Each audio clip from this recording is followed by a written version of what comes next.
एक इसी बात पे चर्चा कर लेते हैं। जैसे इसने कहा कि वो बड़ा बिजनेस का जो है विवेक बिंद्रा के विवेक बारे में। बिंद्रा, और जो संदीप महेश्वरी, वो भी एक मोटिवेशनल स्पीकर है। अच्छा, उसको भी डिस्कस कर रहे थे। हाँ, इन दोनों के बीच में कुछ क्लैशेस हो रहे हैं।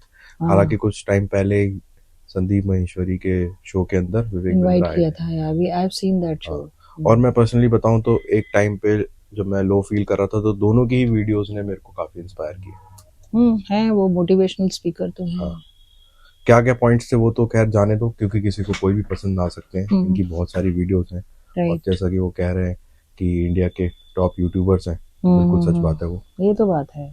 तो उसमें क्या मेरे को लगता है कि विवेक बिंद्रा वाली जो बात है, पता नहीं क्या सही है। मैं विदाउट पार्शल वो एक न्यूट्रल अपनी बात बताऊंगा कि ये लोग बात नहीं कर रहे हैं इंटेंजिबिलिटी की।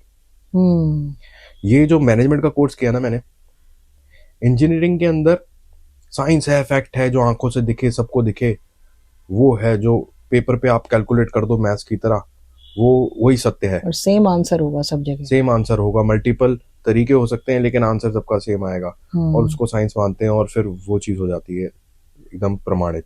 है ना। लेकिन एक चीज के बारे में बात नहीं होती कि कई चीजें इंटेंजिबल होती हैं और फिर भी साइंटिफिकली एग्जिस्ट करती हैं। बहुत सारी चीजें हैं ऐसी। और ये मैं हवाई बात नहीं कर रहा हूँ, ना स्पिरिचुअलिटी से जोड़ रहा हूँ इसको।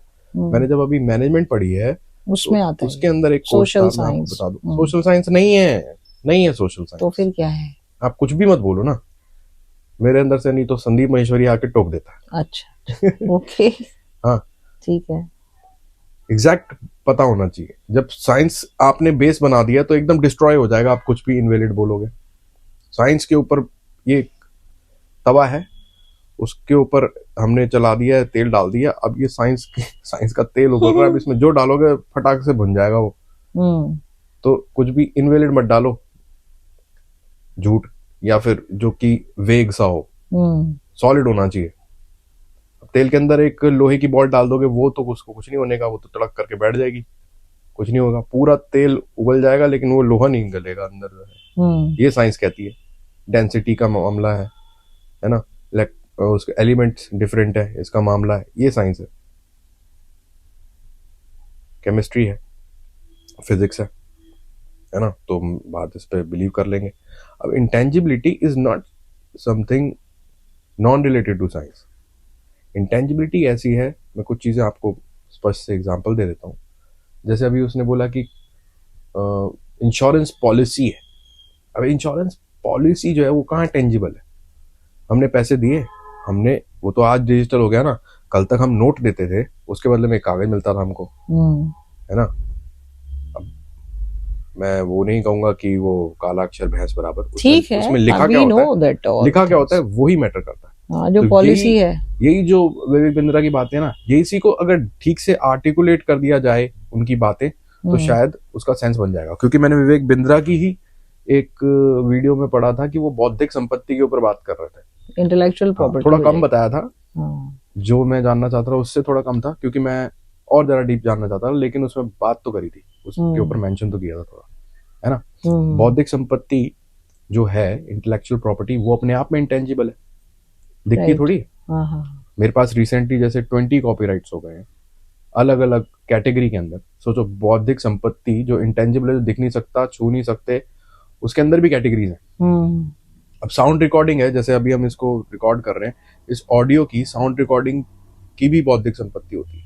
ये हम कर रहे हैं, ये भी किसके लिए कर रहे हैं, क्यों कर रहे हैं, ये सब चीजों पे मैटर हो जाएगा कि कौन इसका ओनर है, कौन इसका क्रिएटर है, कौन ऑथर है, ये स्क्रिप्ट कहाँ से आ रही है हमारे पास, है ना। इन सब चीजों पे मैटर हो जाएगा। और इसको रजिस्टर जब हम कर देंगे, रजिस्टर कर देंगे, इस साउंड रिकॉर्डिंग को एक नाम दे देंगे, इस साउंड रिकॉर्डिंग को एक डायरी नंबर मिल जाएगा, इस साउंड रिकॉर्डिंग की एक ऑडियो फॉर्मेट डिसाइड हो जाएगा और सबमिट हो जाएगा, कहीं स्टोर हो जाएगा, तब ये चीज बिल्कुल एक इंटेंजिबल प्रॉपर्टी सिद्ध हो जाएगी। Yes, right. और बिल्कुल इसका मोल लग सकता है उसके बाद। जो बात कर रहे हैं कि पैसे किस बात के ले रहे हो, हवा के ले रहे हो, बिल्कुल हवा के पैसे। ये स्टूडियो में आदमी, ये किसने कहा? नहीं, वही तो बात चल रही है, पैसे की बात है ना, कि पैसे किस चीज के ले रहे हो। ये स्टूडियो पीछे जाता है आदमी, माइक के ऊपर हवा निकालता है मुंह से और फिर पैसे दे के आ जाता है। हाँ हाँ हाँ, पैसे किस बात के? तब भी तो वही वो बात होगी। अब आप बेवकूफ आदमी को कहो कि भाई यहाँ लाइट जल रही है, उसके पैसे हैं, पंखा चल रहा है, एसी चल रहा है, उसके पैसे नहीं। नहीं नहीं, उसके पैसे थोड़ी, उसकी जो वो तो इंटेंजिबल amenities है। प्रॉपर्टी, हाँ, मेन आप इंटेलेक्चुअल प्रॉपर्टी, उसमें इंटेलेक्चुअल प्रॉपर्टी, यस, बिल्कुल है। Intangible property. इंटेंजिबल भी है, यस, इंटेलेक्चुअल भी है और इंटेंजिबल भी। और टेंजिबल इंटेंजिबल आप जानते हैं, टेंजिबल जैसे छू सकते छू सकते हैं, जो intangible से फिजिकली, छू नहीं सकते, फिर भी एग्जिस्ट करती है। और अगर बेसिक 11वीं 12वीं भी पढ़ी हो ना किसी ने थोड़ा ध्यान से, तो उसके अंदर भी पढ़ाया जाता है। इसमें पढ़ाया जाता है, कौन से सब्जेक्ट मेरे में? ख्याल से ये आप पढ़ोगे, इकोनॉमिक्स में पढ़ोगे। तो इकोनॉमिक्स में नहीं होता है मेरे ख्याल से इंटेंजिबल। मैनेजरियल इकोनॉमिक्स के हाँ, सब्जेक्ट के अंदर मैंने मैनेजरियल, पढ़ा है ये। हाँ, तो मेरे मैनेजरियल ख्याल से इकोनॉमिक्स में। ऐसा नहीं है, मैं नहीं कह सकता कि एनसीईआरटी की किताबों में मेंशन भी नहीं होगा कि इंटेंजिबल प्रॉपर्टी क्या होती है, कॉपीराइट्स क्या होता है। बिल्कुल है, मैंने तो उस दिन देख के भी निकाला था, नया कॉपीराइट सिलेबस। के बारे में बिल्कुल पढ़ाते हैं। और इंटेंजिबल टेंजिबल आप कभी किसी शिक्षक से पढ़ोगे तो वो तो ये नाम बिल्कुल लेगा, जो आगे अच्छे पढ़े होंगे, जो 11वीं 12वीं पढ़ा रहे होंगे, वो तो ये बात नाम लेंगे ही बिल्कुल। वहीं समझ आ जाना चाहिए। तो पैसे इस चीज के हो जाते हैं, यस, हवा के बिल्कुल पैसे हो जाते हैं। ये वो वाली हवा नहीं है जो टायरों में भरी जाती है। यस, ये तो इवन टायरों में भरे वाले की भी तो होते हैं, उसके भी तो होते ही हैं। यस, तो कोई भी बाजार है, उसमें सब कुछ बिकता है। आपको अभी तक समझ नहीं आया कि वो किस कैटेगरी में बिक रहा है। और जब हम इस दुनिया में रह रहे हैं जहाँ भी की इंफॉर्मेशन और टेक्नोलॉजी, मुफ्त नहीं होता है कुछ भी, सब्सिडाइज बिल्कुल होता है। बिल्कुल होता है। Yes, I do agree with this point. हाँ, सब्सिडाइज होता है, जो आपको लगता है मुफ्त है। मुफ्त बिजली, मुफ्त पानी मुफ्त थोड़ी है, सरकार ने कर दिया आपके लिए माफ कुछ आपकी तो वो सिचुएशन कुछ लोगों के लिए किया ना, हाँ, बाकी लोग उसका पे कर रहे हैं। कर रहे हैं, जो कर सकते हैं। ये सब बातें, ये तो बातें, ये एक बहुत अच्छा टॉपिक है। इंटेंजिबिलिटी नहीं समझ आती। कई लोगों को मैंने देखा और काफी टाइम तक समझ ही नहीं आई थी कि ये एनएफटीज में क्यों इन्वेस्ट करें, स्टॉक्स में क्यों शेयर करें, शेयर मार्केट में क्यों इन्वेस्ट करें, कि अभी डिजिटल होने में तो बिल्कुल ही एकदम अदृश्य हो गया सब कुछ। पैसे फटाक से इधर से उधर कहाँ के कहाँ गायब हो गए। कम से कम पहले नोट होते थे तो गिनते थे, खोएगा तो एक नोट खोएगा, बाकी बचे रहेंगे, संभाल के ताले में बंद कर। अब ये सब चीजें कहाँ है। अब तो बस आपके समझने की बात है कि आपने कहाँ रखा है, यस, और कैसे रखना है, कैसे मैनेज करना है, ये भी आपको बिल्कुल इंटेंजिबली ही समझना पड़ेगा। यस यस, ये तो बातें सबको ही समझने की है। अब ये बेसिक नॉलेज में आ गया, ये जैसे कहते हैं न्यू कल्चर हो गया ये। अब म्यूजिक है ना। कल ही मेरे पास एक कहीं कमेंट आया कि सर वो मैंने ऑडियो फाइल अपलोड कर रहा हूँ, वहाँ पे एरर आ रहा है, कह रहा है फॉर्मेट सही नहीं है। तो मैंने कहा भैया आपने म्यूजिक कैटेगरी के अंदर अप्लाई कर रखा होगा और आप साउंड रिकॉर्डिंग सबमिट कर रहे हो तो बिल्कुल इनवैलिड हो जाएगा ना। बिल्कुल, ये भी म्यूजिक कैटेगरी अंदर क्या करना है आपको, वो मैंने अच्छे से एक और वीडियो में बता रखा है, जो कि मैं अभी दोबारा मेंशन करता हूँ। लेकिन साउंड रिकॉर्डिंग के अंदर फीस भी ज्यादा है ना, क्योंकि उसको उसकी सेलेबिलिटी ज्यादा है ना। हाँ, इजीली समझ आ जाएगी जो चीज, मार्केट करोगे उसको आप, इजीली समझ भी आ जाएगी, इसलिए उसकी फीस भी ज्यादा रखी है ना। जो चीज ज्यादा गुड है उसका मतलब ऑलरेडी एफर्ट उतना कर रखा है उसने। तो ऐसा होता है मेरे हिसाब से, प्रोपोर्शन ऐसा होता है कि या तो आप मेहनत ज्यादा कर लो या तो पैसे ज्यादा दो अपने काम के लिए, है ना, कि मैंने इतना काम करके दे रखा हुआ है। एक होगा कि किसी को आप हायर करोगे, सर मेरा ये काम है, तो पेपर वर्क के लिए कोई और होगा, है ना, प्रिंटिंग के लिए कोई और होगा, टप्पे वप्पे लगाने के लिए कोई और होगा, टाइपिंग के लिए कोई और होगा, उसके बाद जाके उसका प्रोसेस होगा, कोई ट्रांसपोर्टेशन फीस होगी, तो वो सब इंक्लूड करके पूरी फीस स्ट्रक्चर बनाया जाएगा। वो आपको ज्यादा देना पड़ेगा अगर आपने होमवर्क नहीं कर रखा अपना। अगर आप होमवर्क कर रखा है आपने तो फिर यही फीस थोड़ी कम हो जाती है। Yes, same happened with me also. कल मैं जैसे बैंक गई थी तो पहले से मैं सबके ही फोटोकॉपी करके लेके गई। अगर मैं नहीं करके लेके जाती तो वहां मुझे समय ज्यादा लगता, प्लस वहां पे पैसा ज्यादा लगता, क्योंकि टाइम इज मनी, टाइम लगता। हाँ। और मैं जब पूरा बंच बना के लेके गई, एक एक्स्ट्रा कॉपी लेके गई, because I know the procedure कि उनका एक मुझे रिसीव भी लेना है और अपने ये डॉक्यूमेंट्स मेरे को जो उसमें मेंशन किए उसकी एक फोटो कॉपी रखनी है। तो वो सारा एक प्लान करके एक बंच उनको दिया, दूसरा मैंने अपना रिसीव में लिया, तो मुझे समय कम लगा। हाँ, टाइम इज मनी। पर अभी Yes. सरकारी जो है वो तो आपकी इस बात को नहीं समझेंगे, वो तो बस इस एंड पे बैठे कि आपका काम हमारे तक सही उसमें आना चाहिए। अब जैसे आप कोई पर प्राइवेट सरकारी लोग भी एक्सपेक्ट करते हैं ना हाँ, कि उनके पास सिस्टम से चीज आनी चाहिए, हाँ। नहीं तो रिजेक्ट हो जाएगी, बस सिंपल बात वो है। रिसिबल कहते हैं दोबारा बनाओ, ये हाँ। बनाओ, क्योंकि उनको तो अपना अगला फॉर्म भरो, प्रोटोकॉल फॉलो दोबारा करना है। कल आना, हाँ, आज का दिन आपका नहीं हुआ यूज तो कल आना, सिंपल तो जवाब होते हैं। वो इसलिए होते हैं क्योंकि उनके अकॉर्डिंगली आपने समझा नहीं सिस्टम को। हाँ, आपको ही समझना पड़ेगा, हमें ही समझना पड़ेगा, बिल्कुल। उसके लिए उनको वो तो ऐसे समझे थोड़ी समझाएं, कोई भी अपना रूल वो चलाएगा। समझे समझाएं तभी वो नौकरी कर रहे हैं सरकारी। एग्जैक्टली। ऐसे सारे रूल नहीं चलेंगे आपको। अब प्राइवेट में क्या होता है, आप यही समय बचाने के लिए किसी को कन्वीनियंस फीस हायर करते हो या हायर करते हो, पर ये इनके टर्म्स हैं, पैसा के Convenience कई सारे fees. नाम है, वो नाम बता रहा हूँ। हाँ। कन्वीनियंस फीस देते हो आप राइट राइट। कि आपका ये सब काम हम करके देंगे। मैं भी चैंक आर्ट्स में, वो कोई बोले कि यार रिकॉर्डिंग के तो इतने हुए, इसके तो इतने हुए, मैं जब आपके लिए दौड़ रहा हूँ, भाग रहा हूँ, तो भैया हमारा तेल लगता है, हमारा वक्त लगता है, हम आपको इतना टाइम दे रहे हैं। टाइम देने अभी एक दूसरे को चार्जेबल है, मैं तो कहता हूँ। बिल्कुल है, अगर तो समझो कैसे तो। कह सकते हैं ये लोग कि भाई किस बात के पैसे हैं? समझो तो है, बिल्कुल है ना। और बिल्कुल वो सेमिनार्स वगैरह जो है, मैंने पूरे तो देखे नहीं, तो मैं ज़्यादा जस्टिफाई कर नहीं सकता, लेकिन ये टॉपिक जो है वहाँ जरा रिजॉल्व होता दिखता है मेरे को, जहाँ लोग इंटेंजिबिलिटी को समझें कि क्या चीज़ है ना। यस। सॉन्ग्स के ऊपर मेरे डिस्प्यूट हुए, वो कह रहे सुनने में भाई मैंने इस गाने के अंदर ये किया, मैंने उसमें ये किया। जब पता लगा कि भाई क्या चीज़ कोर है,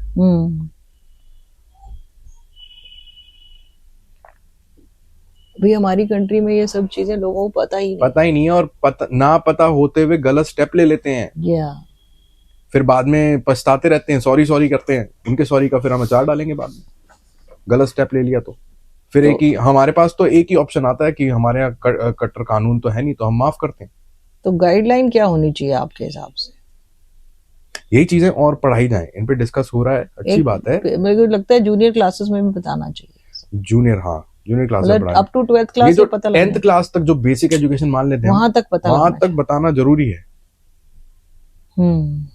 अब लोग कहते हैं फिर मार्क्स का क्या अचार डालना है, मार्क्स भी जो है वो इंटेंजिबल ही तो है। देखो जो ये बोल रहे हैं ना वो लोग, एक तो मुझे नहीं लगता वो एक फॉर्मल सिस्टम, जानकारी नहीं है मेरे को। फॉर्मल सिस्टम में वो फिट नहीं होते हैं। वो हमेशा उनको शिकायत ही रहती है, सरकार से भी शिकायत है, सिस्टम से भी शिकायत है, जो इस तरह की बातें करते हैं। पर जो समझते हैं कि सरकार का भी एक सिस्टम होता है, तो वो ऐसी बातें नहीं करेंगे। उनको सीखना समझना पता है कि हाँ हमें सीखना पड़ेगा। अब ये जो बिंद्रा है क्या टैक्स नहीं देते होंगे?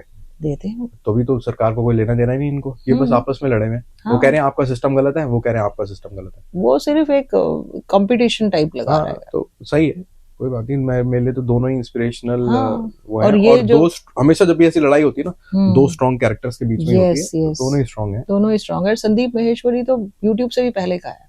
अच्छा, यूट्यूब से भी पहले के इसके टॉक्स होते थे।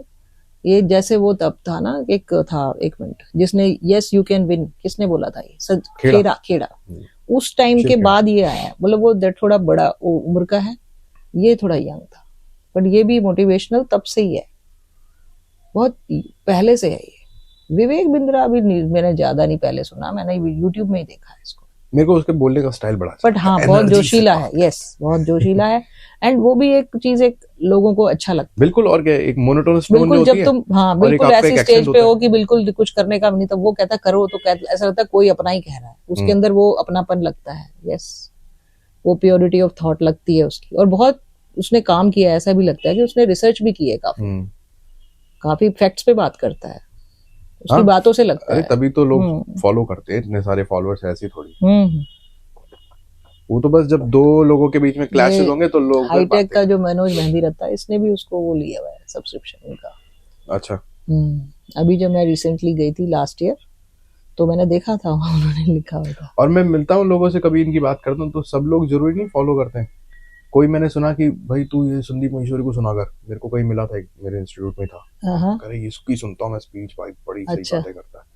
तो मैंने पहली बार सुना होगा, मैंने यंग सा ही है और कितनी क्या बातें कर रहा है, ठीक है यंग यार। लगता है वैसे, मैं उस टाइम पे ऑलरेडी इंस्पायर्ड था, तो मैंने दोनों एक एज के होंगे ये। मैं ऑलरेडी उस समय इंस्पिरेशनल मोड में ही था, तो मैंने कहा मेरे को अभी जरूरत नहीं है इन चीजों की, मैं काम करने दे मेरे को। हाँ, जब मोटिवेटेड हो तब नहीं होती। मोटिवेशन की अभी जरूरत नहीं है, बट तेरे को लगती होगी तो तू यूज कर ले इसको। फिर बाद में मैंने एक फुर्सत के टाइम पे मैंने देखा उनको, और फिर मैंने देखा कि हाँ सही बातें कर रहे हैं। और जो उनके यहाँ आते हैं, विजिट करते हैं, क्योंकि खुद नहीं बोलते रहते, किसी को बुलाते हैं, गेस्ट होते हैं इनवाइट भी करते और वो अपनी सक्सेस स्टोरीज बताते हैं, या है ना।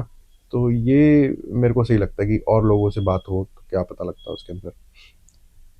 संदीप माहेश्वरी का जो ऑडियंस है वो यंग बच्चे जो कंपटीशन दे रहे हैं वो है, और जहाँ पे उनको मोटिवेशन की जरूरत होती है, बार बार किसी अटेम्प्ट में फेल हो गए, तो फिर कोई ऐसा है नहीं कि जो कोई उनको पर्सनली मोटिवेट करे, because they are not a college student, वो सिर्फ एक एस्पायरेंट है किसी भी एंट्रेंस एग्जाम के।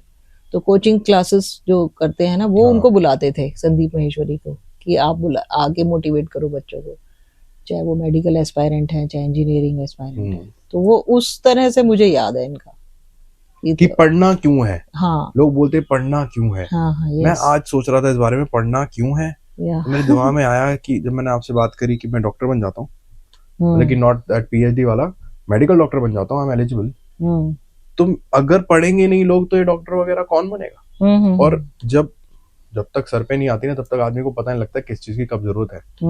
जब तब डॉक्टर के पीछे भागते हो आप, और फिर आपको तो पता लगता है डॉक्टर और एक बस फाइनल, आप फिर हॉस्पिटल में अगर आपकी बात नहीं बनती, आप डॉक्टर को गाली देके निकल आते हो वहां से, ये तो चोर है, डॉक्टर गलत है, ये है। बट ये सोचो कि कितनी रिस्पॉन्सिबिलिटी है उनकी। हाँ, ये सब सुनना भी पड़ता है उनको, और उनको अच्छा बोलो बुरा बोलो, उनको न्यूट्रल ही रहना, कूल रहते हैं। हाँ, ये बड़ी काबिलियत होती है डॉक्टर के अंदर कि पेशेंस उनके अंदर बहुत कूट और वो चीजें तो नेग्लिजिबल ही हो जाती हैं कि भाई आप डॉक्टर के पास गए, उसने कोई दवाई दी, आप ठीक हो गए। जो ठीक हो गया वो तो बोलेगा ही नहीं ना। जो नहीं हुआ वही शाउट करेगा, जिसको वो सेटिस्फेक्शन नहीं मिला वो शाउट करेगा। और ज्यादातर ऐसे ही लोग होते हैं जो ठीक हो गए 80% या 90%, वो कहाँ बोलेंगे इस बात को, थैंक यू थोड़ी शोर से बोलेंगे। हाँ। वो तो कहेंगे वो तो करना ही था, होना ही था। तो दो ही बड़े धमाके होते हैं डॉक्टर के साथ भी, जब कोई पैदा हो जाता है या कोई मर जाता है ना। पैदा हो जाए तो शायद खुश हो जाए कोई, अरे वाह वाह क्या डिलीवरी, पर तो भी उनको रिवॉर्ड थोड़ी देगा। रिवॉर्ड कोई क्या देना, उनको फीस जा रही है। फीस उनको जा रही है, वो कुछ नहीं मिलता उनको। थैंकलेस जॉब होता है इनका एक तरह से। बट ये सब काम तो जरूरी है ना सोसाइटी के, सबसे ज्यादा रेप्यूटेड प्रोफेशन माना जाता है। बिल्कुल, भगवान की आफ्टर नहीं, सबसे फॉरमोस्ट है। इसके बाद शायद इंजीनियरिंग आता होगा, डॉक्टर सबसे ऊपर ही होता है। उसको ईश्वर के भगवान के बराबर मानते, क्योंकि उसके हाथ में जान भी है, मरने का जीने का एक मैं ये देख रहा था, इंजीनियरिंग तो इंसान की जीवन को बनाई हुई है, सरल बनाती है। यस, वो भी इम्पोर्टेंट है। पर डॉक्टर जो है वो तो मनुष्य की जान बचाते हैं, तो ज्यादा ही इसलिए प्रीशियस हुआ। एग्जैक्टली, बिल्कुल। एक रिस्पेक्टफुल टीचर्स को भी बोला जाता है कि वो उनका गाइडेंस देता है, किसी के जीवन का मार्गदर्शन करता है। क्योंकि डॉक्टर के यहाँ से ठीक होके आ गए, अब करना क्या है ये तो कोई टीचर ही बता सकता है, अब ये करो, नहीं तो आके ठीक हो गए, अब क्या है, सांसें चल रही हैं, गुर्दे चल रहे हैं, हजमा चल रहा है, फिर पटांग करोगे, तो क्या करें फिर। है, ये बात भी है। क्या करना क्या है, वो तो उसके लिए टीचर हो। यस, तो ये सबके अपने रोल्स हैं, लेकिन अगर पढ़ेंगे नहीं तो फिर आपको पता कैसे लगेगा कि क्या कर सकते हैं। और ऐसे नहीं होता, देखो कि मैंने छुरी काटा उठाया और किसी का ऑपरेशन कर दिया कि हाँ यही तो काटना है, काट दूंगा, ये इलीगल भी है। आप विदाउट डॉक्टर की डिग्री सर्जरी नहीं कर सकते। बिल्कुल, उन्हीं को ये अधिकार है। ये आयुर्वेदा काफी टाइम तक डिस्प्यूट में इसलिए रहा क्योंकि लोग कुछ भी दवाई दे देते थे, और फिर एलोपैथी के लिए बाद में आते थे, और फिर वो कहते थे भाई तुमने गलत इलाज क्यों कराया। तो बाद में बहुत इंडियंस ने बहुत अच्छे जो रिसर्च करते थे ये खास तौर से पतंजलि को क्रेडिट जाता है। इन्होंने जो क्या कहते हैं लैब, वो तो यूज फॉर्मलाइज तरीके से लेके आए ना, लैब्स में टेस्ट कराए। अब ये बड़ा बिजनेस वाला भी जो सिस्टम है कि ये क्या है सेमिनार वगैरह, इसी को तुम फॉर्मलाइज तरीके से कागज पे लिखो अच्छे से, जो पढ़ पाए आदमी, तो ये भी सिस्टम वैलिड है। बिल्कुल है ना। जब मैं अब धुन बना रहा हूँ तरता तरता तरती तरता, ये मैंने बोल दी, एकदम न्यू है, एकदम फ्रेश है, लाओ पैसे लाओ, आपने दे दिए, अब आप भूल गए, मेरी तो प्रॉब्लम नहीं है कि आप भूल गए, आपने रिकॉर्ड नहीं करी, मैंने तो अभी तुरंत बनाई थी। यस, है ना। आदमी तो ऐसे भी सोच सकता है। हाँ। ठीक है, पर इसी को फॉर्मलाइज करने का तरीका ये है कि शीट म्यूजिक होता है कि उसको फॉर्मल वे में लिखा जाए, और वो जब लिखा होगा तो फिर तीसरा बंदा कह नहीं सकता कि ये किसी और की है, कि मैंने ही इसी टाइम पे आपको फ्रेश ट्यून बना के दी है और आप इसको बिल्कुल कमर्शियल वे में यूज कर सकते हो। एग्जैक्टली। आप इसके ओनर बने हो, ओनर ऐसे बने हो कि मैं ऑथर हूँ, आपने मेरे को पैसे दिए, now you are the owner and now you can use it anywhere commercially. That is the way, that's true. That is the correct way. Because लेकिन सिविलाइजेशन, अगर मैं इसको ऐसी हवा की बात करूं कि इसने तो बस मुंह से तर कर दिया था मैं, लेकिन घर में गया मैंने उसको रिकॉर्डिंग कर दी, तो वो फॉर्मलाइज हो गया, वो चोरी है। नहीं, यस, समझे ना? बिल्कुल। इसीलिए हम जब भी रिसर्च करते हैं, पीएचडी करते हैं, तो हर जगह अपने रेफरेंसेस देते हैं, तब जाके फॉर्मलाइज पीएचडी होती है ना वो। बिल्कुल होती है। अब एक सिविलाइज सिस्टम होगा हमेशा, ये कोई ऐसा नहीं ये है कि है, होगा क्या, होता ही है, हमें नहीं पता है। हाँ, हमने इसको समझा नहीं ना, वो बात अलग। थर्ड वर्ल्ड कंट्री इसीलिए तो क्योंकि थर्ड वर्ल्ड कंट्री के तरीके से चल रहे हैं। जिस दिन हम चलने लगेंगे फर्स्ट वर्ल्ड कंट्री के तरीके से, उस दिन हम प्रोग्रेस कर रहे होंगे। यस, बहुत वैलिड आपने इसका रिस्पांस दिया है कि जब हम चलेंगे तो हम थर्ड वर्ल्ड कंट्री के हिसाब से नहीं होंगे। अब मनमर्जी चला रहे हैं ना, तो इसलिए थर्ड वर्ल्ड है। हाँ, ये बहस वैसे किसी उसमें तो नहीं है, पर फिर भी यूट्यूब की हवा है, यूट्यूबर्स को बोलना चाहिए थोड़ी बहुत। एक टॉपिक है अच्छा खासा जिसपे बात होनी चाहिए, और कुछ ही लोग बात कर सकते हैं, बाकी लोग तो मीम बना सकते हैं। या तो मैंने इस चीज पे बात करनी आपसे सही समझी। और इसी के साथ साथ हमारा ये माइक्रोफोन्स का टेस्ट भी हो गया। ये अच्छा टेस्ट रहा। इसको हम कंक्लूड करते हैं यहीं पे। Thank you. Thank you.